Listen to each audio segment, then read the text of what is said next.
Hi guys, and welcome back to my channel. I am back at it again with another tag video.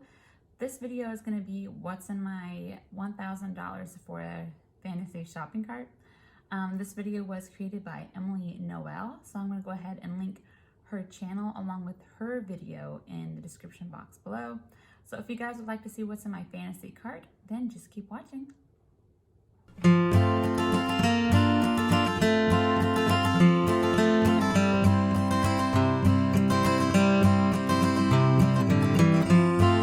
First of all, I'm going to say, ignore my little, I guess, space bumps or whatever this is. This is the first time I've ever did it, and I literally just did it in like 2 seconds. Not sure how I feel about it, but yeah. So I went ahead and scooted over so I can pop pictures up on the screen to show you guys my fantasy cart.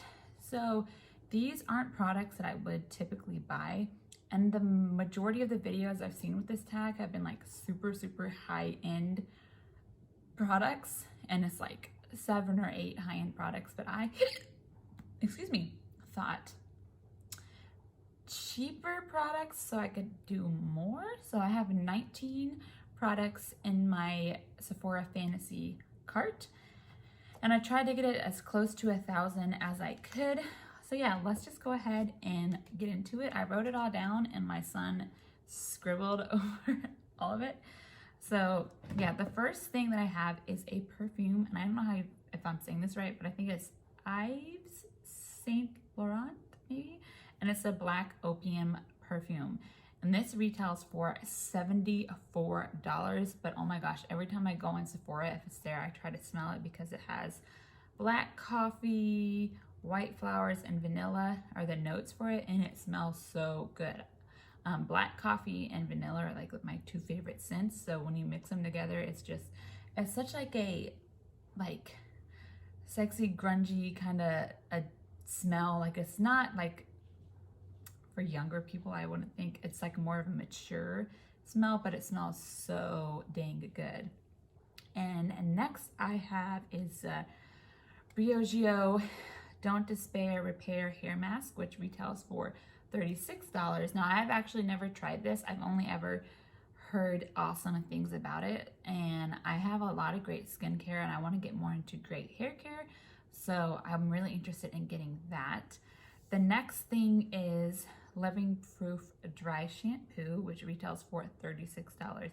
And the Living Proof Dry Shampoo, I've only used like a travel size of it, and it's like the best dry shampoo I've ever used because I feel like it makes my hair feel clean, because a lot of dry shampoos, like I'll spray, I have some in right now, and I still have like a little bit of a white cast, but it doesn't necessarily make my hair feel clean, but the Living Proof one does. And next we have 2 skincare items, which is the Youth to the People Superfood Antioxidant Cleanser, which retails for $36. So the only reason why this is on this list is because Hiram recommended it, and of course if Hiram recommends it, then that's like all I need, and this is like his favorite cleanser. So this is actually probably a product that I will end up buying from this list. And the next skincare item is I'm not sure if it's Olehenriksen Banana Bright Eye Cream, which is $39. Now, I don't typically use eye cream. I don't really think it's necessary. But again, this is like a fantasy shopping cart, so I just figured why not add it to it. And I don't remember if I said the total on that one is $39.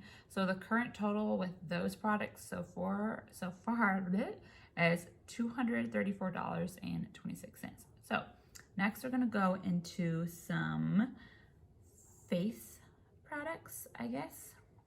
And first up is the Milk Hydro Grip Primer, which is $30. I actually already have that, and I've used a little over half of it, and I absolutely love this primer. It's so tacky and sticky and does a great job at holding my makeup in place. So when I run out of that, I honestly probably will purchase that again too. Most of these aren't even that expensive. I mean, once we get towards the eyeshadow palettes, they'll be expensive. Next we have Becca Highlighter in Champagne Pop, which retails for $38, and that's like the Jaclyn Hill shade, I guess, or whatever. I've never used Becca Highlighter, but this is like supposed to be an iconic highlighter, and I have plenty highlighters in my collection, so it's not like I need it. But you know, fantasy cart, you know, so whatever. Next is the Anastasia Beverly Hills Brow Wiz, which is $23. So as far as brow products and mascara products, I never buy high-end products from those categories because I feel like I can get just as good, if not better, products from the drugstore. Like I currently use a Maybelline Tattoo Brow Pomade on my brows. Not right now because I'm growing them out because I'm gonna go get them done so they look like crap. But yeah. Next we have the Charlotte Tilbury Airbrush Flawless Finish Setting Powder, which retails for $45, which is ridiculous. I honestly don't think I'll ever get this. I saw somebody, I can't remember who, said like there's a Flower Beauty Light Illusion powder that is a dupe for that, so I might try that out instead, because $45 for a finishing powder, not a setting powder, but a finishing powder, is pretty expensive. So the total after those items combined is $378.42. So we got to keep adding. Now we're getting into some bronzers. So first up is a Charlotte Tilbury Hollywood Contour Wand, and that retails for $38. Now I am currently using like a Wet n Wild contour stick. It's what I have on my face today. And these are like, I don't know, $4, $5, and I think they do a great job. But you know, something about like the luxury brands are just so pretty and appealing, so I thought to add that one. Next we have Marc Jacobs Omega Bronzer, which is $49. And this is kind of like, it's a huge pan, so I feel like it would take forever to get through. But it's just $49 for a bronzer is a lot of money, especially when the majority of my bronzers are drugstore. So it's like, I don't know if I could ever bring myself to purchase that. And next we have the Fenty Beauty Cheeks Out Cream Bronzer for $32. So again, like I said, I'm using that Wet n Wild Cream Contour Stick. So I don't know if I would go for a high-end product if I'm really liking the drugstore product that I'm using. So that brings us to $504.56. So let's keep going. Now we're gonna get into eyeshadow palettes. So the first eyeshadow palette that I want is a Huda Beauty Mercury Retrograde palette, which retails for $67. And I just think the colors on here are so pretty, especially like that bluish tealish color that's on there. It looks absolutely gorgeous. I do have one Huda Beauty palette, and it's like her mini nude light palette, and I use it like all the time. It's one of my go-to palettes. It's this little guy. Like, I love pinks and purples. I think it's so gorgeous. So I'm really interested in trying out that. I don't know if I'd ever buy it, but again, I don't know how many times I'll say it. This is a fantasy shopping cart. So next product on here is Natasha Denona Sunset Palette, which is $129. So I never ever in my life would I ever spend $129 on any makeup product. Even if I was like filthy rich, like that's just a lot of money. So I don't know if I could bring myself to it. I am open to looking for dupes, but I don't think I've seen any, but I just think the sunset-y kind of look is so pretty. The last eyeshadow palette on there is Pat McGrath Labs, the Mothership 7 Divine Rose palette, and that is $125. Now it's less than the Natasha Denona palette, but it has